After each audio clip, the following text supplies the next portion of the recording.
நீங்க திமுக என்பது தீய சக்திங்கிறீங்க. தீய சக்தியின் பிறப்பிடமே திராவிடம்.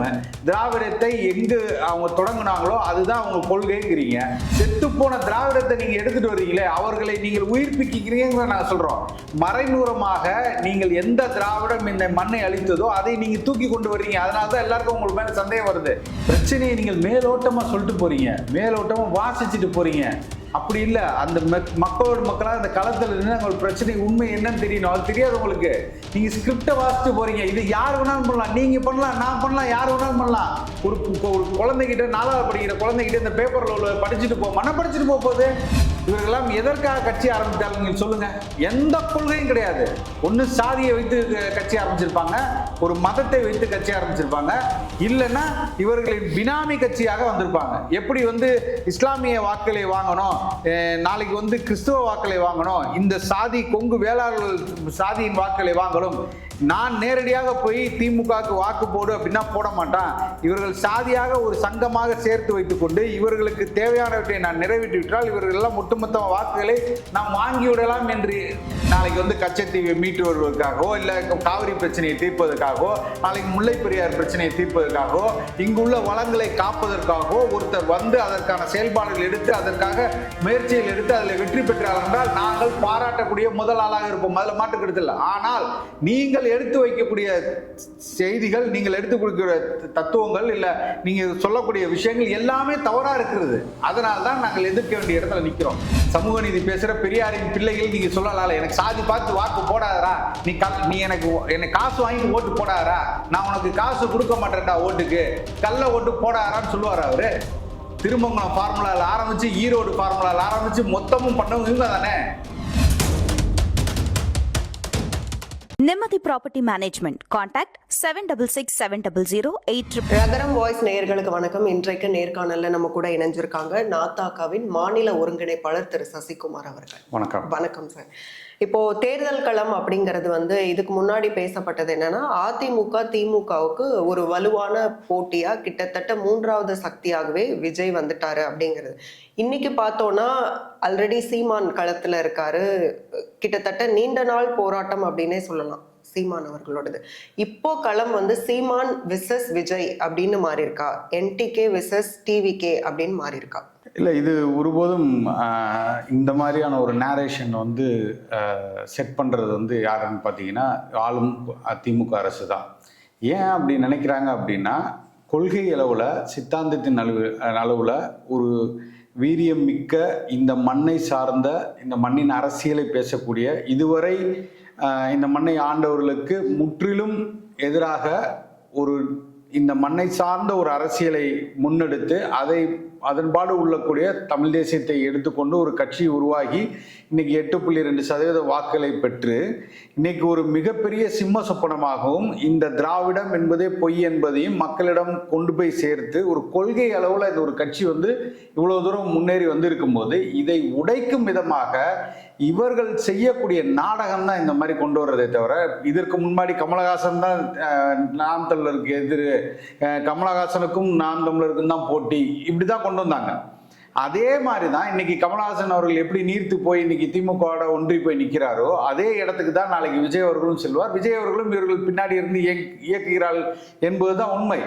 அப்போ 3வது மாற்று சக்தியா எப்போதுமே சீமான். 3வதுலாம் கிடையாது, நாங்கள் முதல் மாற்று சக்தியா நிற்கிறோம். நாங்கள் இவர்களுக்கெல்லாம் மாற்றாக ஒரு தத்துவத்தை சித்தாந்தத்தை எடுத்து கொண்டு வச்சு மக்களிடம் பரப்புரை செய்து இந்த வாக்குகளை பெற்றிருக்கோம்.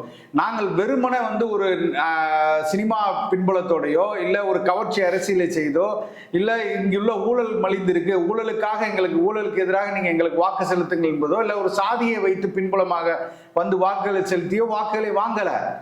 திராவிடம் இந்த மண்ணுக்கு செய்த தீமைகள் என்ன, இத்தனை ஆண்டுகள் இந்த மண்ணை ஆண்டு கொளுத்து இவர்கள் செய்த அயோக்கியத்தனம் என்ன, இவர்கள் செய்த முறைகேடுகள் என்ன, இவர்கள் இந்த மண்ணுக்கு ஒவ்வாமையா இருக்காங்க மக்களிடம் கொண்டு போய் பரப்புரையை செய்து இவர்கள் எந்த இடத்தெல்லாம் தமிழர்களை வீழ்ச்சிக்கு ஆளாக்கி இருக்காங்க, எந்தெந்த இடத்துல எல்லாம் தமிழர்களை காவு கொடுத்திருக்காங்க, தமிழ் மொழியை காவு கொடுத்திருக்காங்க, இந்த இனத்தின் வளங்களை எந்த இடத்துல காவு கொடுத்திருக்காங்க, ஒவ்வொரு இடத்திலும் நாங்கள் பரப்புரை செய்து மக்களிடம் விழிப்புணர்வை ஏற்படுத்தி இந்த வாக்களை வாங்கியிருக்கோம். இதனால நாளைக்கு விஜய் வராரு இல்ல சிவகார்த்திகேயன் வராரு இல்ல தனுஷ் வராரு, இவரெல்லாம் வந்து அந்த வாக்குகள்லாம் அவருக்கு போயிருக்கிறது ஒரு ஒரு மனமத்தனம். இது ஒரு யதார்த்தம் இல்லாத ஒரு விஷயத்தை பத்தி பேசி ஏன் பாதிப்பு ஏற்படும் அப்படின்னு சொல்றோம்னா, அதாவது கிட்டத்தட்ட கொள்கை அப்படிங்கறதே தமிழ் தேசியம். அப்ப தமிழ் தேசியத்தையும் சேர்த்து விஜய் வந்து தன்னோட கொள்கையா எடுத்துக்கிட்டார். அப்படிங்கும் போது அப்போ வந்து கிட்டத்தட்ட திமுகவினுடைய கொள்கைகளையும் சேர்த்து எடுத்திருக்காரு. அப்போ ஆளும் தரப்போட அந்த கொள்கைகளையும் எடுத்திருக்காரு, கிட்டத்தட்ட சீமான் அவர்களோட கொள்கையும் எடுத்துட்டாரு. அப்போ எல்லாரோடைய வாக்குகளையும் கவர்றதுக்கு விஜய் வந்து ஒரு சூட்சுமம் வச்சிருக்காரு அப்படின்னு பார்க்கலாமா? இது ரொம்ப அபத்தமா இருக்கு. நான் என்ன சொல்றேன், கொள்கைங்கிறது உங்களுக்கு தனித்துவமா இருக்கணும். நீங்க வந்து எல்லாரையும் நான் சேர்த்துக்குவேன். நீங்க திமுக என்பது தீய சக்திங்கிறீங்க. தீய சக்தியின் பிறப்பிடமே திராவிடம். திராவிடத்தை எங்கு அவங்க தொடங்குனாங்களோ அதுதான் அவங்க கொள்கைங்கிறீங்க. அந்த கொள்கையை வந்து நீங்க வந்து ஏற்றுக்கொண்டு நீங்க வந்து எனக்கு வந்து நான் ஒரு மாற்று சித்தாந்தத்தை கொண்டு வரேன், மாற்று கொள்கையை வந்து பேசுறேன் அப்படின்ட்டு நீங்க செத்து போன திராவிடத்தை நீங்க எடுத்துட்டு வர்றீங்களே, அவர்களை நீங்கள் உயிர்ப்பிக்கிறீங்க. நான் சொல்றோம், மறைமுகமாக நீங்கள் எந்த திராவிடம் இந்த மண்ணை அளித்ததோ அதை நீங்க தூக்கி கொண்டு வர்றீங்க. அதனாலதான் எல்லாருக்கும் உங்களுக்கு மேல சந்தேகம் வருது. நீங்க தமிழ் தேசியம் என்பதை ஒட்டுக்காக நீங்க சேர்த்து வச்சிருக்கீங்க. அதுதானே தவிர நீங்கள் எந்த இடத்துலையுமே இவர்கள் பேசக்கூடிய, நீங்க அண்ணா அவர்கள் பேசக்கூடிய, அண்ணா அவர்கள் தொடங்கப்பட்ட இந்த திமுக நீங்கள் எந்த இடத்துல இருக்கீங்க? அப்ப இந்த திராவிடம் சரியானதா? இந்த மக்களிடம் இத்தனை ஆண்டுகள் திராவிடம் சொல்லி வந்து இந்த மாயையை உண்டு பண்ணி இந்த மண்ணில் உள்ள எல்லா இடத்துலையும் நீங்க ஒரு விஷயம் கொடுங்க, சமத்துவம், சமநீதி.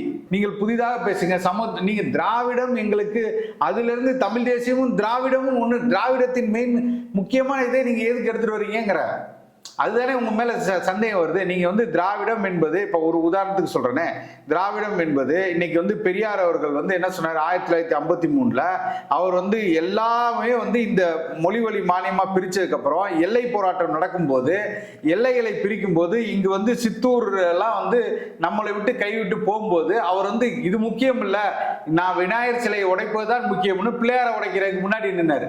இன்னைக்கு அந்த பெரியார் பிடித்த வந்த கொள்கை, இந்த பிள்ளையாரை உடைப்பு கொள்கை இதாயிருச்சா? இன்னைக்கு வரைக்கும் அவங்க முட்டு போனதாக ஊர் ஃபுல்லா இன்னைக்கு வந்து விநாயகர் சதுர்த்தியை கொண்டாடி விநாயகரை நீங்க ஒழிக்க முடியாது, விநாயகரை இன்னும் வளர்த்து விட்டு தான் நீங்க நிக்கிறீங்க. அப்பேற்பட்ட ஒரு திராவிடம் என்று பொய்யாக ஒரு பிம்பத்தை கட்டமைச்சு இன்னைக்கு கோயிலில் உள்ள எல்லா நம்மளோட வரலாற்றையும் நீங்கள் வந்து அழித்து கோயிலுக்கு போகாதன்னு சொல்லி திராவிட எல்லா கொள்கைகளையும் விஜய் எடுக்கல. நீங்க ஒண்ணு இந்த பக்கம் நிக்கணும், திராவிடத்தை எடுத்துக்கிறேன்னு சொல்லணும், இல்ல எனக்கு தமிழ் தேசியம் தான் இதுல கொஞ்சம் தான் நான் எடுத்துக்குவேன். நீங்க ஒவ்வொன்னா நாங்க தொட நீங்க அடிக்க நீங்க கொஞ்சம் கொஞ்சமா விலகி போகும்போது, முதல்ல பெரியாரை கொண்டு வந்தீங்க, இப்ப அண்ணாக்கு வந்துட்டீங்க, அடுத்து எம்ஜிஆருக்கு வந்துட்டீங்க, நாளைக்கு ஜெயலலிதாவும் சொல்லுவீங்க, நாளைக்கு கலைஞர் அவர்களையும் சொல்லுவீங்க. எந்த இடத்துல நீங்க வேறுபட்டு நிக்கிறீங்கிறதே தெரியலையே. இதுவே ஒரு பெரிய கேள்விக்குறியால நிக்குது. நீங்கள் வந்து ஒரு இந்த மண்ணை நீங்கள் வந்து நேசிக்கிறது உண்மையானால், இந்த மண்ணில் நீங்கள் ஒரு மாற்றத்தை நிகழ்த்த வேண்டும் என்பது உண்மையானால், நீங்கள் தனித்துவமாக தெரியவில்லையே. நீங்க ஒரு குட்டையில ஒரு மட்டையால வந்து நிக்கிறீங்க, நின்றுகிட்டு கடைசி நேரத்துல வந்து நின்றுகிட்டு இவர்கள் செய்தே தவறா, அவர்கள் செய்தே தவறா, இப்பதான் தெரிஞ்சுச்சா உங்களுக்கு? கடைசி நிமிடத்துல நீங்கள் இந்த 2 மாதத்துக்கு முன்பாக வரைக்கும் உங்களுக்கு எதுவுமே தெரியலையா? இத்தனை ஆண்டுகள் இவர்கள் செய்த தவறுகள் எதுவுமே உங்களுக்கு தெரியலையா? எந்த இடத்துல நீங்கள் எதிர்த்து குரல் கொடுத்துருக்கீங்க சொல்லுங்க? சினிமாவை விட்டு எல்லாம் முடிந்ததுக்கு அப்புறம் இன்னைக்கு ஒரு அரசியல் பயணத்துக்கு வந்து கடைசி நிமிடத்துல வந்தா நான் வென்றுவேன் அப்படிங்கிறீங்க. ஒரு வரியை எடுத்து பேப்பர்ல எடுத்து அதை படிச்சுட்டு போறீங்க. அந்த மண்ணில் நிற்கக்கூடிய எத்தனை பிரச்சனைகள், எத்தனை சிக்கல்கள் இருக்கு. காவிரி நீர் பிரச்சனை எங்க, முல்லை பெரியார் பிரச்சனை எங்க, மீனவர்கள் பிரச்சனை எங்க? பிரச்சனையை நீங்கள் மேலோட்டமா சொல்லிட்டு போறீங்க, மேலோட்டமா வாசிச்சுட்டு போறீங்க. அப்படி இல்லை, அந்த மக்களாக அந்த களத்தில் நின்று பிரச்சனை உண்மை என்னன்னு தெரியணும். அது தெரியாது உங்களுக்கு. நீங்க ஸ்கிரிப்டை வாசிட்டு போறீங்க. இது யார் வேணாலும் பண்ணலாம், நீங்க பண்ணலாம், நான் பண்ணலாம், யார் வேணாலும் பண்ணலாம். ஒரு குழந்தைகிட்ட, 4வது படிக்கிற குழந்தைகிட்ட இந்த பேப்பர்ல உள்ள படிச்சுட்டு மனம் படிச்சுட்டு போகுது இல்லையா? இந்த பேப்பரை கொடுத்து நீ படிமான்னு சொன்னா படிக்க தெரியாதா? ஒரு 3வது படிக்கிற பிள்ளைக்கு படிக்க தெரியாதா? அப்படி படிச்சுட்டு தான் போறாரு. அதோட உள்ளர்த்த ஆராய்ந்து பார்க்கணும்ல. அதுல என்ன பிரச்சனை இல்லை, மருத்துவர்கள் இல்லை, செவிலியர்களுக்கான போராட்டம் என்ன, அந்த போராட்டத்தில் நீங்க நேரடியாக பங்கெடுத்திருக்கீங்களா? அவர்களுக்கு சம்பள உயர்வு கேட்டு போராடினாங்களே, அப்ப எங்க போனீங்க நீங்க? துப்புரவு பணியாளர்கள், தூய்மை பணியாளர்கள் நீங்க உங்க வீட்டுக்கு கூப்பிடுறீங்க, வாங்க என் வீட்டுக்கு வாங்க பேசுறதுக்கு அப்படின்ட்டு. போராட்ட களத்துல எல்லாம் போய் நிக்கணும். இதுதான் உங்களுக்கு உங்கள் மேல் உள்ள பெரிய அச்சத்தை உண்டு பண்ணுது. நீங்கள் நாளைக்கு கமலஹாசன் போலயோ, நாளைக்கு இப்ப அங்கீகரிக்கப்படாத கட்சிகள் எல்லாம் இன்னைக்கு ரத்துன்னு சொல்லி இன்னைக்கு 42 கட்சிகளை வந்து ரத்து செஞ்சிருக்காங்க. இது உள்ளவர்கள் எல்லாம் ஒரு பினாமி கட்சிகள். அத்தனை பேர் இன்னைக்கு போய் கரைஞ்சு நிக்கிறாங்களா இல்லையா? இவர்கள் எல்லாம் யாரோட கரைஞ்சு நின்னாங்க? திமுக கரைஞ்சு நிக்கிறாங்க, இல்ல அதிமுக கரைஞ்சு நிக்கிறாங்க. இன்னைக்கு அவர்கள் எல்லாம் ஒட்டுமொத்தமாக இன்னைக்கு வந்து தேர்தலால் அங்கீகரிக்கப்படாத கட்சிகள் எல்லாம் நிராகரிக்கப்பட்டு இல்ல, கட்சியை மூடிட்டு போறாங்களா? இந்த நிலைமை தான் நாளைக்கு உங்களுக்கு வருங்கிற அந்த இடத்துக்கு தான் நீங்க இட்டு போறீங்க. ஒரு கொள்கை தத்துவம் கோட்பாடு இல்லாத கட்சிகள் எல்லாம் இன்னைக்கு வந்து நீர்த்து போயிருக்கு. இந்த ஒட்டுமொத்த இந்தியாவில் 2600 கட்சிகளுக்கு மேல வந்து இன்னைக்கு அங்கீகரிக்கப்படாத கட்சிகள் நிற்கிறது. இன்னைக்கு இந்த 470 கட்சிகளை வந்து 474 கட்சிகளை வந்து நீக்கிட்டாங்க. அதுல 42 கட்சிகள் தமிழ்நாட்டில் இருக்கு. இவர்களெல்லாம் எதற்காக கட்சி ஆரம்பித்தாலும் நீங்க சொல்லுங்க. எந்த கொள்கையும் கிடையாது. ஒன்னு சாதியை வைத்து கட்சி ஆரம்பிச்சிருப்பாங்க, ஒரு மதத்தை வைத்து கட்சி ஆரம்பிச்சிருப்பாங்க, இல்லைன்னா இவர்களின் பினாமி கட்சியாக வந்திருப்பாங்க. எப்படி வந்து இஸ்லாமிய வாக்களை வாங்கணும், நாளைக்கு வந்து கிறிஸ்துவ வாக்களை வாங்கணும், இந்த சாதி கொங்கு வேளாளர்கள் சாதியின் வாக்களை வாங்கணும், நான் நேரடியாக போய் திமுகவுக்கு வாக்கு போடு அப்படின்னா போட மாட்டான். இவர்கள் சாதியாக ஒரு சங்கமாக சேர்த்து வைத்துக் கொண்டு இவர்களுக்கு தேவையானவற்றை நான் நிறைவேற்றி விட்டால் இவர்கள் எல்லாம் ஒட்டுமொத்த வாக்குகளை நாம் வாங்கி விடலாம் என்று எண்ணிதானே நீங்க இத்தனை கட்சிகளை உருவாக்கினீங்க. இந்த அதே இடத்துலதான் இன்னைக்கு இந்த விஜய் அவர்கள் வந்து நிக்கிறாருங்கிறதுல என்ன மாற்று இருக்கு? ஒரு இடத்துலயுமே நீங்கள் வந்து தனித்துவமா நிக்கலையே. ஏதாவது ஒண்ணு சொல்லுங்க, தனித்துவமா நீங்க நிக்கிறீங்க, இதெல்லாம் நான் மூர்க்கமாக எதிர்த்து கேள்வி கேட்கிறேன்னு சொல்லுங்க. இன்னைக்கு நீங்க வந்து முக்கிய பிரச்சனை, முக்கிய நீராக பிரச்சனையா இருக்கிற காவிரி நீர் பிரச்சனை தொட மாட்டீங்க, இப்பவே பண்ண மாட்டீங்க. உங்களுக்கு ஒரு படம் தான் இன்னைக்கு இருக்கு, அந்த படம் வெளியாகணும், அதுல சிக்கல் வரணுங்கிறக்கா நீங்க அதையே தொட மாட்டீங்களா? நீங்க என்ன இந்த மக்களுக்காக அரசியல் செய்வீங்க? இந்த கேள்வி வருது இல்ல. நாளைக்கு எல்லா பிரச்சனைகளையும் எதிர்த்து விஜய் வந்து களத்துக்கு போய் போராடும். இந்த மக்கள் பிரச்சனைகளை எதிர்த்து நிக்கணும். இந்த மண்ணுக்கான தலைவனா நீங்க நிக்கிறோம். தமிழ்நாட்டில் நீங்கள் கட்சி ஆரம்பித்து தமிழர்களுக்காக, கன்னடருக்காக இல்ல, மலையாளிக்காக, அதுக்கு அங்க அரசியல் கட்சிகள் இருக்கு. அந்த நாட்டை பாதுகாக்கிறதுக்கு அவங்க இருக்காங்க. நீ இந்த மண்ணில அரசியல் செய்ய வந்திருக்கீங்க. அப்போ வந்து சீமான் அவர்களோட அந்த 8% அந்த ஓட் பேங்க் வந்து குறையாம ஒருபோதும் குறையாது. நான் சொல்கிறேன், ஒருபோதும் குறையாது. அது மென்மேலும் வளர்ந்து கொண்டுதான் போகுதே தவிர, அது ஆட்சி அதிகாரத்தை நோக்கி சென்று கொண்டிருக்கே தவிர, ஒருபோதும் எங்களின் வாக்குகளை நீங்கள் அசைத்து பார்க்க முடியாது. இது தத்துவம், சித்தாந்தம், கொள்கையை சொல்லி அண்ணன் அவர்கள் சரியான நிலைப்பாடை எடுத்து நாங்க போயிட்டு இருக்கோம். இன்னைக்கும் நாங்கள் வந்து யாரிடம் சமரசம் செய்யல. இவர்கள் போல் இந்த இடத்தில் கூட்டணி வைத்து அந்த இடத்துல கூட்டணி வைத்து எங்கள் வாக்குகளை கரைய விடவில்லை. நாங்கள் எங்கள் பாதையில் தெளிவா இருக்கிறோம். அதற்காக அந்த வாக்குகள் எல்லாமே இல்ல. நீங்க தெளிவா இருக்கீங்க. ஆனா விஜய் வந்துட்டு இப்போ என்னன்னா தமிழ் தேசியம்ங்கிற அந்த கொள்கையை எடுத்துட்டாருன்னு ஆல்ரெடி சொன்னேன். இன்னொன்னு வந்து இலங்கை தமிழர் பிரச்சனை, தமிழர் பிரச்சனையை வந்து நீங்க பெருசா பேசக்கூடிய ஒரு கட்சி. ஆனா அதே பிரச்சனைக்காக ஒரு 14 வருஷம் முன்பாகவே நானும் குரல் கொடுத்திருக்கேன் அப்படின்னு சொல்றாரு. அப்போ தமிழ் தேசியம் சார்ந்த ஆதரவாளர்களையும் தன் பக்கம் ஈர்க்கிறாருன்னு தானே. இதை எப்படி சாதாரணமா இல்ல, நீங்க வார்த்தையில நீங்க தமிழ் தேசியம் சொல்லிட்டா நீங்கள் எந்த இடத்துல தமிழ் தேசியத்துக்காக நீங்க தமிழ் தேசியம் திராவிடம் முற்றிலும் எதிரானதுங்க, முற்றிலும் எதிராக. நீங்க இந்த தத்துவமே போய் நீ தமிழர்னு சொல்லுங்கிறோம், நாங்க நீ திராவிடன் சொல்ற, அதிலே முரண்பாடு இருக்கு. இங்க திராவிடம் என்பதே கிடையாது, பொய்ங்கிறோம், போலிங்கிறோம், அந்த சொல்லாடலே தவறுங்கிறோம், அதிலே நீங்க வேற்று இருக்கு. நீ எப்படி நீ இங்க வந்து தமிழனா இருக்கலாம், மலையாளியா இருக்கலாம், தெலுங்கு ஆந்திராவில் இருந்து வந்து தெலுங்கு பேசக்கூடிய மக்களா இருக்கலாம், நீ வந்து குஜராத்தியா இருக்கலாம், மராட்டியா இருக்கலாம். திராவிடம் என்பது இந்த இனத்தில் இல்லாத ஒன்றை நீ கற்பித்து போலியாக உருவாக்கி கொண்டிருக்கிறான்னு சொல்றோம். இதிலே வேறுபடுறோம். இந்த மண்ணை சார்ந்தவன் தான் ஆளணும்னு சொல்றோம். அதிலே வேறுபாடு நிக்குது. நீங்கள் அதை பேசுறீங்களா? இதான் தமிழ் தேசியம். இந்த தமிழ் தேசியத்தை பேசுறீங்களா? தமிழ் தேசியத்தின் ஒப்பற்ற தலைவனா இன்னைக்கு 23 நாடுகளை எதிர்த்து சண்டையிட்டு ஒரு மாபெரும் அரசை நிறுவன் அண்ணன் எங்கள் தலைவர் மேதகு பிரபாகரன் அவரை பத்தி பேசியிருக்கீங்களா? ஈழத்தில் நடந்த இனப்படுகொலை பத்தி பேசியிருக்கீங்களா? இவர்களெல்லாம் யார்? அவர்கள் 1.5 லட்சம் மக்களை காவு கொடுத்து இன்னைக்கு நிக்கிற அனாதையா நிக்கிறாங்களே இத்தனை இன மக்கள். நீனும் அவங்களும் பேசக்கூடிய மொழி அதானே, தமிழ் மொழி தானே. அந்த மொழியை பேசக்கூடிய மக்களுக்காக நீ எடுத்து வைத்த குரல் எங்க இருக்கு சொல்லுங்க. அப்ப இதெல்லாம் பேசாம நீ தமிழ் தேசியம்னு ஒரு வார்த்தையில பேசிட்டு போயிட்டா நீ தமிழ் தேசியத்தை பேசுறன்னு அர்த்தமா? இங்க களவாட போகிற மண் எங்க, மழை எங்க, இதெல்லாம் களவாட போது எனக்கு கிடைக்கக்கூடிய உரிமைகள் எங்க, மாநில சுயாட்சி எங்க, இது எதை பத்தியுமே பேசலைங்களே. நீங்க வெறும் தமிழ் தேசியம் ஒரு வார்த்தையை நீங்க எடுத்துக்கிட்டீங்கன்னா மக்கள் எல்லாம் உடனே தமிழ் தேசியம் பேசக்கூடியவரெல்லாம் இவர் பக்கம் வந்துருவாங்கன்னா, ஒரு அடிப்படை புரிதல் வேணாமா சொல்லுங்க? அந்த கொள்கை தத்துவத்தை எப்படி சரி, ஏற்றுக்கொண்டு விஜய் எவ்வளவு % ஓட்டு தான் வாங்குவாருன்னு கணிக்கிறீங்க? அதிகபட்சமாக 4% வாங்கலாங்க. 3% நான் சொல்றது அதிகபட்சமாக. இதே போக்குல போனா இதை விட குறைகிறதுக்கும் வாய்ப்பு இருக்கு. இந்த மாதிரியே போனார் அப்படின்னா இதை விட குறைகிறதுக்கும் வாய்ப்பு இருக்கு. அதுதான் நிலைமை. இதான் நான் உண்மையை சொல்றேன். நான் வந்து ஒரு அவர் மீது இதுக்கு ஆற்றாமையோ இல்லை அவர் வரக்கூடாதுன்னோ அந்த மாதிரி எண்ணங்கள்லாம் கிடையாது. எங்களுக்கு அந்த மாதிரி எங்களை விட சிறந்த கொள்கையை, சிறந்த அரசியலை இந்த மண்ணில் எடுத்து வைத்தால் ஆதரிக்கக்கூடிய முதல் ஆளாக அண்ணன் சீமான் அவர்கள் தான் இருப்பான். நாம் தமிழர் கட்சி தான் இருப்பாங்க. நல்லா புரிஞ்சுக்குங்க. எங்களுக்கு வந்து இந்த மண்ணை சரியானவர்கள் ஆள வேண்டும் என்பதில் மாற்று கருத்து இல்லை. எல்லோரும் வாருங்கள், இந்த மண்ணை நாம் எல்லாம் கூடி ஆளுவோம் தான் நான் சொல்றோம். ஆனால் நீங்கள் என்ன நிலைப்பாடை எடுத்து வைக்கிற, தத்துவத்தை எடுத்து வைக்கிங்க இருக்குல்ல, அதனாலதான் நாங்கள் இங்க வேறுபட்டு நிக்கிறோமே தவிர இதைவிட சிறந்த அரசியலை இதைவிட சிறப்பாக முன்னெடுப்பு செய்து நாளைக்கு வந்து கச்சத்தீவை மீட்டு வருவதற்காகவோ இல்ல காவிரி பிரச்சனையை தீர்ப்பதற்காகவோ நாளைக்கு முல்லை பெரியார் பிரச்சனையை தீர்ப்பதற்காகவோ இங்குள்ள வளங்களை காப்பதற்காகவோ ஒருத்தர் வந்து அதற்கான செயல்பாடுகள் எடுத்து அதற்காக முயற்சிகள் எடுத்து அதில் வெற்றி பெற்றார் என்றால் நாங்கள் பாராட்டக்கூடிய முதல் ஆளாக இருப்போம். அதில் மாற்று கருத்து இல்லை. ஆனால் நீங்கள் எடுத்து வைக்கக்கூடிய செய்திகள், நீங்கள் எடுத்து கொடுக்கிற தத்துவங்கள் இல்ல நீங்க சொல்லக்கூடிய விஷயங்கள் எல்லாமே தவறா இருக்கிறது.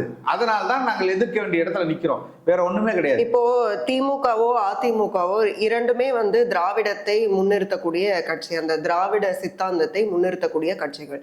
அப்போ இவ்வளவு வருஷமா வந்து இந்த 2 கட்சிகள் தான் மாறி மாறி ஆட்சியில இருந்திருக்கு. அப்படிங்கும் போது சீமான் அவர்கள் தொடர்ச்சியா கட்சி ஆரம்பித்தது முதற்கொண்டு தொடர்ச்சியா அந்த தமிழ் தேசியத்தை முன்னிறுத்தி தான் வராரு.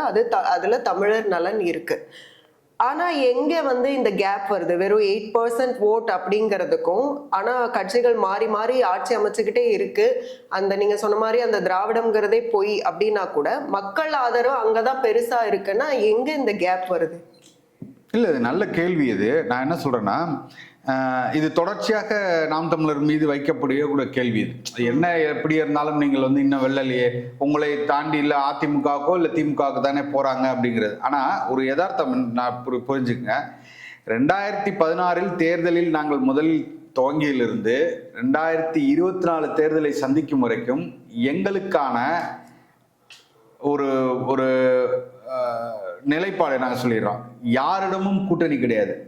யாரிடமும் இந்த சென்ஸ் இந்த மண்ணை ஆண்ட திராவிட கட்சிகளோ இல்லை இந்த மண்ணை ஆள்வோர் கூட ஒட்டி அவர்களோடு இருந்து கொண்டிருக்கிற தேசிய கட்சிகளான காங்கிரஸோ இல்லை பாஜகவோ இவர்கள் எல்லாம் இந்த மண்ணுக்கு செய்த தீமைகளை சொல்லி இவர்களோடு நாங்கள் கூட்டணி இல்லை என்று ஒரு முற்று முழுதாக ஒரு புதிய அரசியலை எடுத்து கொண்டு வந்து இந்த மண்ணில் கொண்டு வந்திருக்கோம். ஆனால் இப்படி ஒரு கட்சி ஆரம்பித்து 234 தொகுதியிலும் தனித்து போட்டிட்டு ₹1 கூட கட்சி யாருக்கும் ₹1 கூட, நல்லா யோசிச்சுங்க, நீங்க சொல்ற பெரிய கட்சின்னு சொல்ற கட்சிகள் இன்னைக்கு வரைக்கும் கிளை கழகம் கூட முழுக்க ஆட்கள் வைத்திருக்க கட்சிகள் இன்னைக்கு ஓட்டுக்கு ₹500 கொடுத்து ₹1000 கொடுத்து தான் வாக்குகளை வாங்குறாங்க. இன்னைக்கு கள்ள ஓட்டு போட்டு தான் வாக்குகளை வாங்குறாங்க. இன்னைக்கு சாதியாக பிரித்து கொண்டு சாதி கட்சிகளை தன் கையில் வைத்துக் கொண்டு அவர்களுக்கு பணமும் என்ன சொல்றது ஒரு அவங்களுக்கான ஒரு அவங்களுக்கு என்ன அவங்களுக்கான சலுகையிலும் கொடுத்து அவர்களை தன் பக்கம் ஈர்த்து கொண்டு 2 சமூகங்களுக்கு இடையே பகையை மூட்டிக்கொண்டு இதில் அவங்க குழுதாயிருந்தா இத்தனை ஆண்டுகளாக வாக்குகளை வாங்கி கொண்டு நீங்க சொல்ற பெரிய கட்சி. ஆனால் ஒரு இடத்திலும் கூட சாதியின் பேரால யாரையும் நிறுத்தாமல், நீ சாதியின் பேரால் எனக்கு வாக்குகள் போட்டனா தீட்டு, அந்த வாக்குகள் எனக்கு வேணாம் என்று சொல்லி ₹1 காசு கொடுக்காமல் எந்த இடத்தில் ஒடுக்கப்பட்டிருக்கிறானோ அந்த சாதி அவனை நாங்கள் வேட்பாளராக நிறுத்தி 234 தொகுதியிலும் பண்ணு. இன்னைக்கு 2%, 4%, 6%லையுமே வந்து சாதிய பாகுபாடுகள் கட்சிக்குள்ளேயே இருக்குன்னு எல்லாம் கேள்விப்படுறோம். இல்ல, அதாவது போற போக்குல சொல்ற எல்லா விஷயங்களையும் நம்ம வந்து ஒரு ஒரு ஆதாரத்தோட நம்ம சொல்லணும். இப்ப சாதிகளாக பார்க்கிறேன் என்றால் நீங்கள் வேட்பாளராக நிறுத்திய இடத்துல நீங்கள் இந்த இடத்துல சாதி பார்த்து நிறுத்தினாரு, இந்த இடத்துல சாதி பார்த்து பொறுப்புகள் கொடுத்துருக்காரு அப்படின்னு நீங்க சொன்னீங்கன்னா அதுக்கு நான் பதில் சொல்லலாம். போற போக்குல சொல்லிட்டு போவாங்க. அதெல்லாம் நம்ம வந்து இதா சொல்ல முடியாது. ஆதாரத்தோட நம்ம பேசும்போது நம்ம சொல்லலாம். ஒரு கட்சி வெளிப்படையாக சொல்லுது எனக்கு சாதி பார்த்து, எந்த தலைவர் சொல்லுங்க. நீங்கள் சமூக நீதி பேசுறாங்க, சமத்துவத்தை பேசக்கூடிய திராவிட கட்சி, அதுதான் முதல் கோட்பாடு. இந்த ஒரு வார்த்தையை மட்டும் இந்த முறை ஸ்டாலின் அவர்கள் சொல்லிவிட்டு வாக்குகளை கேட்டு போக சொல்லுங்க. எனக்கு நீ சாதி பார்த்து வாக்கு போடாதா, அந்த வாக்கு எனக்கு தீட்டுடான்னு ஒரு வார்த்தை சொல்லுங்க. இவ்வளோ ஆண்டுகள் ஆள்ட்டீங்க, இவ்வளோ பலமிக்க கட்சியா இருக்கீங்க, 75 ஆண்டுகளை நெருங்கிட்டீங்க. அப்ப நீங்க சொல்லலாம்ல, சமூக நீதி பேசுற பெரியாரின் பிள்ளைகள் நீங்க சொல்லலாம்ல, எனக்கு சாதி பார்த்து வாக்கு போடாதரா, நீ எனக்கு காசு வாங்கிட்டு ஓட்டு போடாதரா, நான் உனக்கு காசு கொடுக்க மாட்டேன்டா ஓட்டுக்கு, கள்ள ஓட்டு போடாதான்னு சொல்லுவாரு அவரு. திருமங்கலம் ஃபார்முலால ஆரம்பிச்சு ஈரோடு ஃபார்முலால ஆரம்பிச்சு மொத்தமும் பண்ணவங்க இவங்க தானே. அப்புறம் எப்படி நீங்க அதை வந்து சரி, அப்போ இதுதான் பிரச்சனைங்கும் போது இதை எப்படி வந்து நாம் தமிழர் கட்சி முறியடிக்கும்? இல்ல, நாம் தமிழர் கட்சி தொடர்ச்சியாக முறியடி. இப்ப இன்னைக்கு வந்து நாங்கள் அங்கீகரிக்கப்பட்ட கட்சி ஆயிட்டோம்ல. எங்களுக்கு வந்து இன்னைக்கு 1 வருஷம் காலம் கிடக்குது. எங்களோட சின்னத்தை கொண்டு போய் சேர்க்கிறோம், எங்களோட வேட்பாளரை கொண்டு போய் சேர்க்கிறோம். நாங்கள் இன்றைய களத்துல நின்று வேலைக்கு ஆரம்பிச்சிட்டோம்ல. அப்ப எங்களுக்கான ஸ்பேஸ் இன்னைக்கு நிறைய கிடைச்சிருச்சு. முன்னாடினா எங்களுக்கு கடைசி நிமிடம் வரை எங்களுக்கு எந்த சின்னம்னு தெரியாது.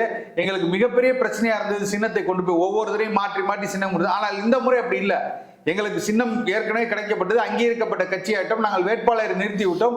எங்கள் கொள்கை சித்தாந்தம் என்ன என்பதை தெளிவாக வரையறுத்து கொண்டு 2016 நாங்கள் வந்து ஒரு ஆட்சி வரவே போட்டோம். இந்த தேர்தல் வாக்குறுதி கிடையாது, அது ஆட்சி நாங்கள் நடத்தினால் 234 தொகுதிகளிலும் தமிழ்நாட்டிலும் எப்படி ஒரு ஆட்சியை அமைப்போம், இதில் என்ன மாற்றங்களை நிகழ்த்துவோம், பொருளாதாரத்தில் நாங்கள் எப்படி மேம்பட்டு வருவோம், உங்களுக்கு வேலை வாய்ப்புகளை எப்படி உருவாக்கி தருவோம், இங்கு உள்ள வளங்களை எப்படி காக்கப்படும், ஒவ்வொரு துறையாக அந்த துறையில் எப்படி வந்து மறுமலர்ச்சியை உண்டாக்குவோம், இன்னைக்கு மருத்துவத்துறையில் எப்படி வந்து இலவசமாக அவர்களுக்கு வந்து மருத்துவம் பார்க்கப்படும், கல்வி எப்படி இலவசமாக கொடுக்கப்படும், எல்லா மாற்றத்தையும் நாங்கள் ஒரு ஆட்சி வரைவா கொடுத்து இன்னைக்கு தொடர்ச்சியா நாங்க போயிட்டு இருக்கோம். அப்ப இந்த முறை நீங்க தேர்தலை பார்த்தீங்கன்னா நாம் தமிழர் கட்சியா இந்த திராவிடங்களா அப்படின்னு தான் நிற்கும்.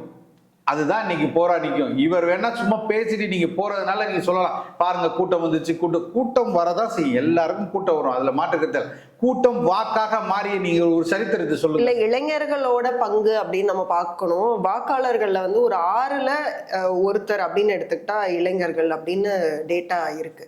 இப்போ அப்படி பார்க்கும்போது இப்போ இளைஞர்கள் தான் வந்து பெரும்பான்மையான வாக்கு, இளைஞர்களோட வாக்கு தான் உங்களுக்கு. சீமானண்ண கூட்டத்துல எல்லாம் யார் வர்றான்னு நினைக்கிறீங்க? இளைஞர்களை தாண்டியும் வராங்கன்றீங்க. முழுக்க இளைஞர்கள் கூட்டம் அதிகமாக வருது. அப்ப அவன் கருத்துக்களை இல்ல, அதான் நான் இப்ப கேட்க வரேன். இளைஞர்கள் தான் பெரும்பாலான வாக்குகள் அப்படிங்கும் போது இப்ப இங்க இருந்து விஜய் பக்கம் போகவே மாட்டாங்கன்னு சொல்ல முடியுமா?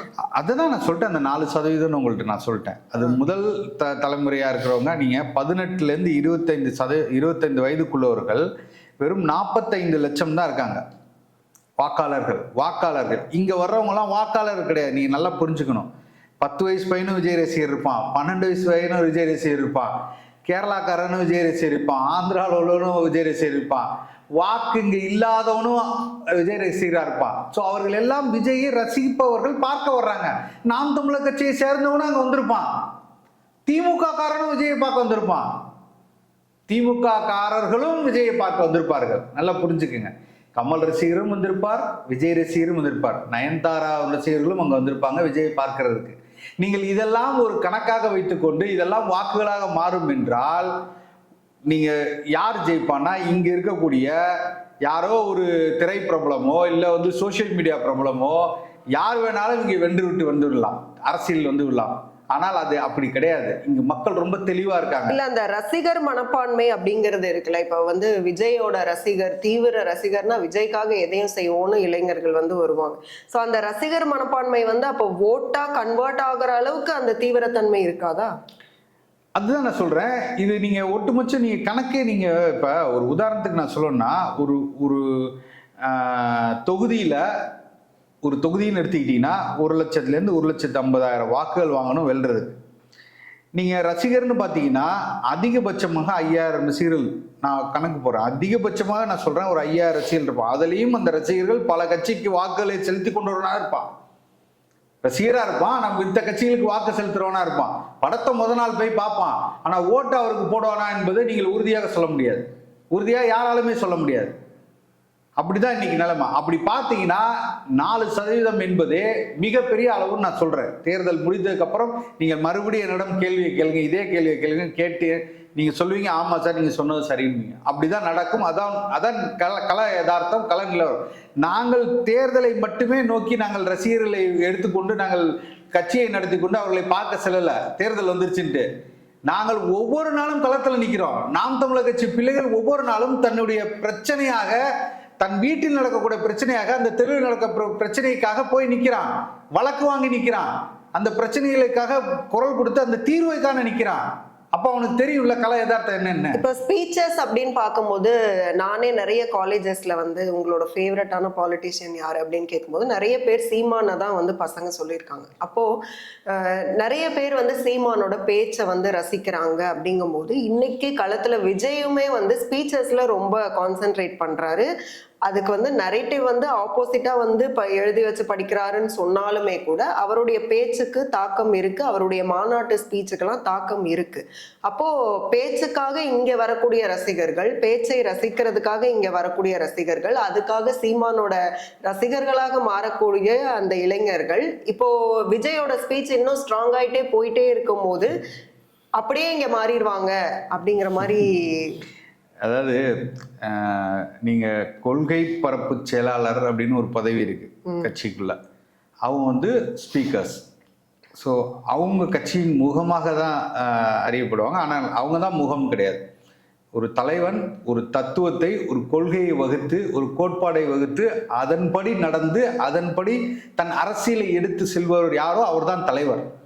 தலைவருக்கும் ஸ்பீக்கர்ஸ்க்கும் நிறைய வித்தியாசம் இருக்குது, வேறுபாடு இருக்குது. ஒரு கூட்டத்தை கவர்வதற்காக பேசுவது வேறு, ஒரு கொள்கை சித்தாந்தத்தை கொண்டு போய் சேர்த்து தன் மக்களை ஈர்த்து அதன்படி அந்த அரசியல் கட்சியை வழிநடத்தி செல்வது என்பது கட்சிக்காக மட்டும்தான் பேசுறாரா?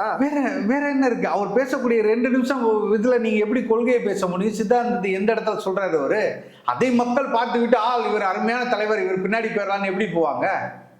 யோசிச்சு பாருங்க. 1 மணி நேரம் எதை பார்த்தும் படிக்காமல் தன் மனதில் உள்ளவற்றை வெளிப்படையாக, மனசில் உள்ளவற்றை என்ன சொல்றது, அந்த விஜய் வந்து புதுசா வந்திருக்காரு, இப்பதான் நிறைய படிப்பாரு, வரட்டும். நான் என்ன சொல்றேன், அதை தான் சொல்றேன். படிக்கட்டுமே. சரி, படிக்கட்டும், நல்லா படிங்க, இந்த அரசியலை கற்றுக்கொள்ளுங்கள், இந்த மக்களுக்காக போராடுங்கள், மக்களுக்காக உரிமைகளை பெற்றுத்தாருங்கள், மக்களோடு மக்களாக இருங்கள். அதற்கப்புறம் பார்க்கலாம் நீங்கள் எப்படி பயணப்பட்டு வருகிறீர்கள் என்பது. அதற்கப்புறம் மக்கள் முடிவு பண்ணுவாங்க. நீங்க வந்து வாக்குகளை ஜெயிச்சு வெல்லலாமா இல்லையா. நீங்க இப்பதான் வந்து 1ஆம் வகுப்புல சேர்ந்துருக்கீங்க. நீங்க 10ஆம் வகுப்பு பரீட்சை எழுதணும்னு நினைக்க கூடாது. இப்ப இல்ல சில நீங்க நினைக்கலாமா? நான் கேட்கிற பதில் சொல்லுங்க. 1ஆம் வகுப்புல தானே சேர்ந்துருக்கீங்க. இப்பதான் ஸ்கிரிப்ட் எடுத்து மனப்பாடம் பண்ண ஆரம்பிச்சிருக்கீங்க, படிக்க ஆரம்பிச்சிருக்கீங்க. 1 லைன் படிச்சிருக்கீங்க, 2 லைன் படிச்சிருக்கீங்க. நீங்க இன்னைக்கு என்ன பண்றீங்க? நான் 10th நல்லா எழுதிடுவேன், பப்ளிக் எக்ஸாம்ல வந்து நான் எழுத போறேன்னு சொன்னா இது யாராவது ஏற்றுக்கொள்ள முடியுமா? நீங்க ஏற்றுக்கொள்வீங்களா? 1வது மாணவனை எடுத்துக்கொண்டு 10ஆம் வகுப்பு மாணவன் நாங்கள் 2016 இன்னைக்கு நாங்கள் தேர்வு எழுதி 1, 2, 4, 6, 8ன்னு வந்துகிட்டு இருக்கோம். யார் முன்னாடி நிற்கிறா நீங்க பாருங்க. இவரையும் நீங்க போய் கம்பேர் பண்ணி இவர் தான் போட்டின்னு சொல்லலாமா? சொல்லுங்க. அதுவே தவறு என்பதுனா. விஜயோட வளர்ச்சி வந்து சீமானுக்கு கவலையை ஏற்படுத்தியிருக்கு அப்படின்னு நிறைய அரசியல் நிபுணர்கள்லாம் சொல்றாங்க. அதனாலதான் விஜயை வந்து தொடர்ச்சியா விமர்சிச்சுக்கிட்டே வராரு. இப்ப விஜய் ஒரு பொருட்டே இல்லை அப்படிங்கும் போது விஜயை ஏன் விமர்சிக்க வேண்டிய தேவை சீமானுக்கு வருது? நீங்க எப்படி நீங்க வந்து கமலஹாசன் அவர்கள் பின்னாடி போய் நீங்க யோசிச்சு பாருங்க. எலைட் பீப்புள்னு சொல்லக்கூடியவங்க எல்லாம் இந்த தேர்தலில் பார்த்தீங்கன்னா இவர்தான் ஒரு மாற்று, இவர் வந்து ஒரு ஐஏஎஸ் ஆஃபீஸர்ஸை, ஒரு ஐபிஎஸ் ரிட்டையர்ஸ் ஆஃபீஸர்ஸ் எல்லாத்தையும் கூட வச்சிருக்காரு, அவர்களெல்லாம் வந்து சீட் கொடுத்துருக்காரு, அவர்களெல்லாம் தேர்தலில் நிற்கிறாங்க, வேட்பாளராக நிற்கிறாங்க, 40 தொகுதியிலும் சிறந்த வேட்பாளரில் போட்டிருக்காரு, அப்போ நிச்சயமாக வந்து பெரிய இதாக இருக்குன்னு சொல்லிட்டு நகரங்கள் எல்லாருமே போய் அவருக்கு வாக்குகளை செலுத்தினாங்க. அப்போவே எல்லாரும் நினைச்சோம் இது வந்து ஆபத்தான அரசியலை கொண்டு போறாரு, அவர் வந்து இங்கிட்டும் இல்லை அங்கிட்டும் இல்லை மையம் சொல்லி எந்த இடத்துலையும் அவர் வந்து மிக அதிகமாக திமுக விமர்சிச்சார், கடுமையாக விமர்சிச்சார். இப்போ போய் சேர்ந்திருக்கிறது திமுக. இதுதான் ஒரு ஆபத்தான நான் சொல்றேன். இந்த ஆபத்தை இவரும் திருப்படி மறுபடியும் இன்னொரு வருஷம் வந்து செய்யறாருங்கிறோம். இதுக்கான எல்லா முகாந்தரங்களையும் வைத்துக் கொண்டுதான் அவர் சென்று கொண்டு இருக்கிறார். வந்து நான் இடதுசாரியும் இல்ல வலதுசாரியும் இல்ல மையம். நான் தமிழ் தேசியம் எடுத்துக்கிறேன், திராவிடத்தையும் எடுத்துக்கிறேன். ரெண்டுமே இல்லன்னு போறது வேற, 2 விஷயம் எடுத்துக்கிறது வேற இல்ல. 2 ஒண்ணுதானே.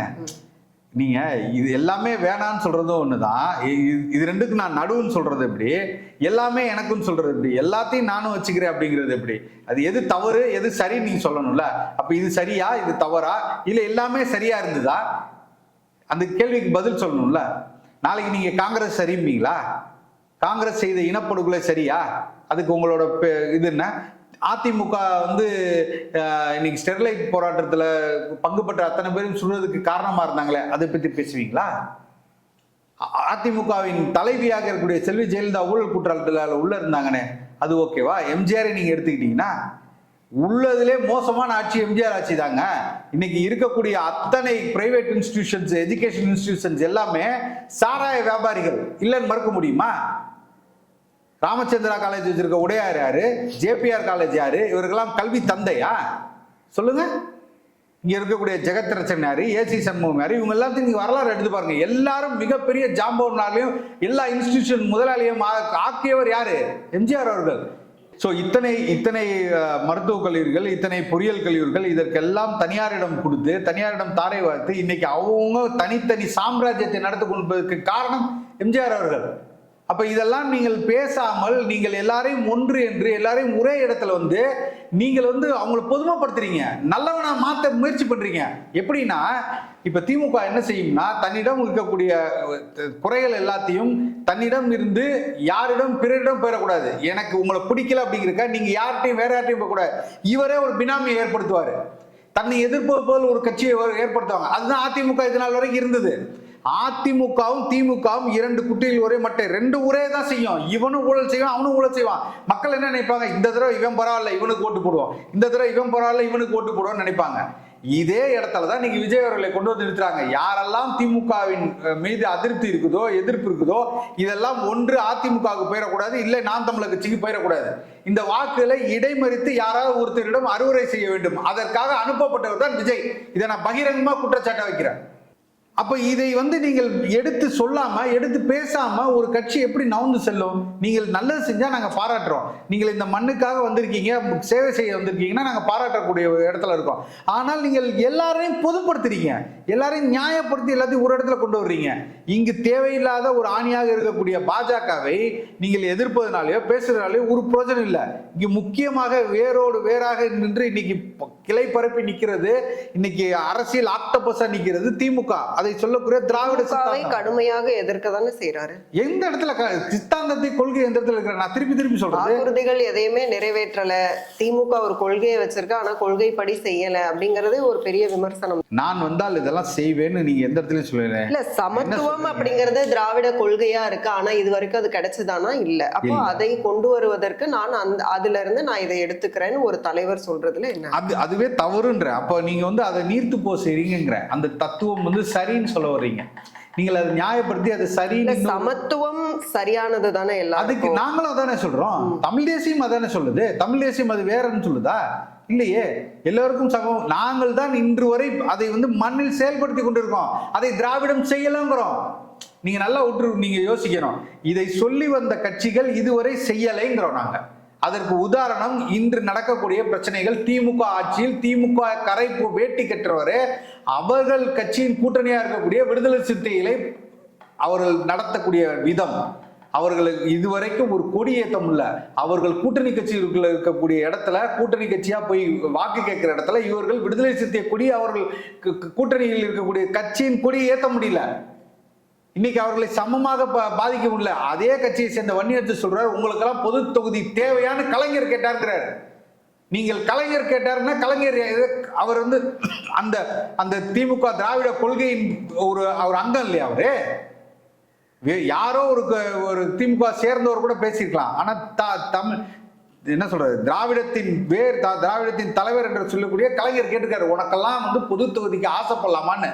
நீங்க அந்த கட்சி சொல்லக்கூடிய அந்த தத்துவத்தையும் தமிழ் தேசியத்தையும் ஒன்னா இணைக்கிறீங்க பாருங்க, அது பெரிய ஆபத்து. இல்ல, அது கட்சி செய்யக்கூடிய தவறு. ஆனாலும் சமத்துவம் அப்படிங்கறது அவங்களோட கொள்கை. அப்ப நான் திருப்பி சொல்றேன், தமிழ் தேசியத்துல இருக்கின்ற நீ அங்க போற, தமிழ் தேசியத்துல இருக்கு. தமிழ் தேசியம் அதை நடைமுறைப்படுத்தி கொண்டிருக்கு. தமிழர்களுக்கான ஒரு அரசியலை தமிழ்நாட்டில் தமிழர்களுக்கான அரசியலை வைத்துக் கொண்டு போய் நீ பேர்ல இல்ல திராவிடன் இல்லைன்றதையும் எடுத்துட்டு வரங்க. நீ தமிழ் தேசியத்துல இல்லாத குறை என்னன்னு நீ சொல்லு. தமிழ் தேசியத்துல இந்த இடத்துல குறைகள் இருக்குப்பா, அதனால நான் தமிழ் தேசியத்தையும் திராவிடத்தையும் எடுத்துக்கிட்டேன். திராவிடத்துல இருக்கக்கூடிய முக்கிய கூறுகள் எதுவுமே தமிழ் தேசியத்துல இல்லை அப்படின்னு ஏதாவது ஒண்ணு சொல்லுங்க, நாங்க ஏத்துக்கிறோம். ஆனா நீ நீர்த்து போய் செய்யக்கூடாது. நான் தமிழ் தேசியம் என்பது திராவிடத்தை எதிர்த்து சண்டை போட்டுக்கிட்டு இருக்கு.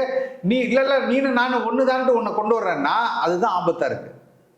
நான் ரெண்டும் இல்லப்பா, நான் தனின்னு சொன்னா பரவாயில்ல, ஏற்றுக்கிறோம். இதுவும் கிடையாது இதுவும் கிடையாது, நான் ஒரு தனித்துவமா நிக்கிறேன், தனிச்சு நிக்கிறேன், இதுதான் என் கொள்கை அப்படின்னு சொல்லிட்டு வா, சரி விவாதிக்கலாம். ஆனா நீ என் எதிரியே நீ கூட விட்டு வர்றிய, எதிரியை கூட்டு வந்துட்டு வா வா. எதிரியோட கொள்கை சரியா தானே இருக்கு. அப்ப அந்த கொள்கை சரியில்லைங்கிறதா எங்களோட நிலைப்பாடு. இல்ல சார், இப்ப சமத்துவம் அப்படிங்கறத அவங்க வந்து செயல்படுத்தல அப்படிங்கறதுனால கட்சி தானே அங்க தவறா இருக்கு, கொள்கை தவறா இல்லையே. நீங்க மறுபடியும் நீங்க அந்த திராவிடத்தை நீங்க பெரியார் அவர்கள் என்ன செய்தார், நீங்க இப்படி பேசுவோமே விவரமா பேசுவோம். பெரியார் தான் அடிப்படை மூலம். அவர் தான் திராவிட கொள்கையை வரையறுத்து கொண்டு வர்றாங்க. அவர் தான் பிதாமகன் சொல்றாங்க. அந்த பெரியார் அவர்கள் இந்த மண்ணில் நிகழ்த்திய, தமிழுக்கு எதிராக நிகழ்த்திய பல கட்ட பிரச்சனைகள், பல கட்ட என்ன சொல்றது, இந்த மண்ணில் தமிழ் மக்களை நீர்த்து போக செய்யக்கூடிய பல இடத்துல இவர் வந்து முதன்மையா நின்றுருக்காரு. இந்த தமிழ் மொழியை அழிக்கிறதுலயும், தமிழ் மொழியை காட்டு மொழி இல்ல. அப்படி பார்த்தா தமிழ் மொழியை வளர்க்கிறது தானே பிரதானமா திமுக சொல்லுது. எங்க வளர்ந்துருக்கு, வளர்த்துல அப்படிங்கிறதுங்கிறது செயல்பாடு. ஆனா சொல்றது என்ன, தமிழை வளர்க்கிறோம் தான். அதுதான் சொல்றேன். அது நயவஞ்சகம்ல. நான் என்ன சொல்றேன்னா, திராவிடங்கிற ஒரு வார்த்தையை கொண்டு வந்து நீ பொதுமைப்படுத்தின. தமிழர்கள், மலையாளிகள், கன்னடர்கள் எல்லாத்துக்குமானதான் திராவிடம் சொன்ன. அப்புறம் இல்ல சமத்துவம் சமநீதி தான் திராவிடன்னா, அப்புறம் என்ன சொன்ன, ஆரியர்களை எதிர்ப்பு தான் திராவிடன்ற. எந்த இடத்துலயும் நீ ஒரு நிலைப்பாட்டுல சரியா இல்லையே. நீ ஆரியத்தை சரியா எதிர்த்து இது எல்லாமே என்னன்னா, வெறும் தமிழர்களோட நலன் அப்படின்னு பார்க்கும்போது இங்க வரக்கூடிய மற்ற பீப்புளோட நலனை வந்து அப்போ சீமான் வந்து பார்க்க மாட்டாரா அப்படிங்கிறது இருக்குல்ல. அப்ப ஆனா திராவிடம்ங்கிறது எல்லாரையுமே அரவணைச்சு போற ஒரு கட்சின்னு தானே மக்கள் மத்தியில ஒரு பிம்பம் இருக்கு. இந்த மண்ணில் இந்த மண்ணுக்கான அரசியலை பத்தி பேசுறோமா, நீங்க வந்து காசால நடக்கக்கூடியதையும் இல்ல கனடாவில் நடக்கக்கூடியதையும் அவர்களுக்கான அரசியலை பற்றி நீங்கள் பேசுவீங்களா? ஒவ்வொரு தேசிய மொழி மக்களுக்கும் அவர்களுக்கான நிலம் இருக்கு, அந்த இடத்தில் நடக்கக்கூடிய அரசியல் இருக்கு, அதை பற்றி தான் பேசணும். நீங்கள் இங்கேருந்து ஆந்திரா கிட்ட போய் நீங்கள் வந்து கமெண்ட் பண்ணுவீங்களா? உன் மக்களை நீ இப்படி பார்த்துக்கோன்னு சொல்லுவீங்களா? சொல்ல முடியாது. நீ தண்ணி கேட்டே கொடுக்க மாட்டான். இந்த மண்ணுக்கான அரசியலை பத்தி பேசுங்க. யாரையும் வந்து வேணான்னு சொல்ல, இவர்களை விரட்டி விட்டுன்னு சொல்ல. எல்லாரையும் அரவணைச்சு தானே சார் போனோம். பக்கத்து யார் அரவணைச்சு போனாதானே அவங்க தண்ணி எல்லாம் கொடுப்பாங்க. கொடுக்கலையே, நீங்க கொடுக்கலையே, நீங்க மட்டும் மட்டுமே தீர்வா இருக்கும். சண்டை தீர்வு கிடையாது. இந்த மண்ணுக்கான அரசியலை நீ பேசாம இருக்கிறதா பிரச்சனைங்கிற. இன்னைக்கு நான் என்ன சொல்றேன், இங்க இருக்கக்கூடிய மலைகளை வெட்டி ஏன் நீ அடுத்த மாநிலத்துக்கு கொடுக்குற? அவன்கிட்டருந்து நீ ஏதாவது வாங்க முடியுதா? அவன் கேரளாலேருந்து நீங்கள் இந்த மலையை வெட்டி நீங்கள் எடுத்துகிட்டு வந்துடுவீங்களா? எனக்கு இங்கே வந்து தூத்துக்குடியில் ஒரு துறைமுகம் கட்டணும், எனக்கு கேரளாலேருந்து மலையை வெட்டி கொடுத்துருவானா? 2 லோடு, 2 நான் சொல்கிறேன், 2 லோடு அவன்கிட்டருந்து எனக்கு பாறைகள் வந்துருச்சுன்னா நான் இந்த அரசியல் விட்டே போயிடுறேன். அவன் வெட்டி கொடுத்துட்டான்னா நான் இந்த அரசியல் விட்டே போயிடுறேன். பண்ணுவானா? அப்ப உங்களோட அரசியல் என்ன? இந்த மண்ணுக்கான அரசியலை நீ செய்ய, இந்த மக்களுக்கான அரசியலை செய்ய. நீ எல்லாரும் ஒண்ணு நீ மட்டும் சொல்லிட்டே இருந்தனா, இங்க இருக்கிற வளங்கள் எல்லாம் நீ அங்க எடுத்து கொடுத்தனா இந்த மண்ணில் உள்ளவங்களுக்கு என்ன? இவனுக்கு தண்ணி, ஏன் வீட்டுல இருக்கிறவங்க தண்ணி இல்லையா? அதை பாரு முதல்ல. அந்த அரசியலை நீங்க உற்று நோக்குங்க. அதற்கப்புறம் நீ பக்கத்துல உள்ளவங்க கொடுக்கலாம், நான் வேணான்னு சொல்லல. உன்னிடம் நிறைவாக இருப்பது என்பால் நீ கூட. இன்னைக்கு கர்நாடகா சொல்றான்ல, எனக்கு பெங்களூர்ல தண்ணி தேவைப்படுது, அங்க மக்களுக்கு தண்ணி இல்லை, அதனால நான் உனக்கு கொடுக்க மாட்டேன்னு சொல்றான்ல, சொல்றானா இல்லையா? அப்ப இங்க உள்ள வளங்களையும் இங்க உள்ள மண்ணையும் மணலையும் ஆத்து மண்ணையும் எடுத்து கொடுக்குறீங்க. இதுதான் ஆபத்தான அரசியல் சொல்றோம். நீங்க இதை திருப்பி நீங்க வந்து இதுக்கான மூலக்கூறா இருக்கக்கூடிய பெரியாரை தூக்கிட்டு வர்றீங்க, இந்த திராவிடத்தை தூக்கிட்டு வர்றீங்க. ரெண்டையும் நீங்க கொண்டு வந்து படமா வச்சுக்கிட்டு பக்கத்துல உட்கார்ந்துருக்கீங்க. அதுதான் ஆபத்துங்கிறோம். மிக்க நன்றி. நிறைய விஷயங்கள் வந்து உங்களுடைய தமிழ் தேசிய அரசியல் சார்ந்து நிறைய விஷயங்கள் பகிர்ந்திருக்கீங்க. மிக்க நன்றி. நன்றி.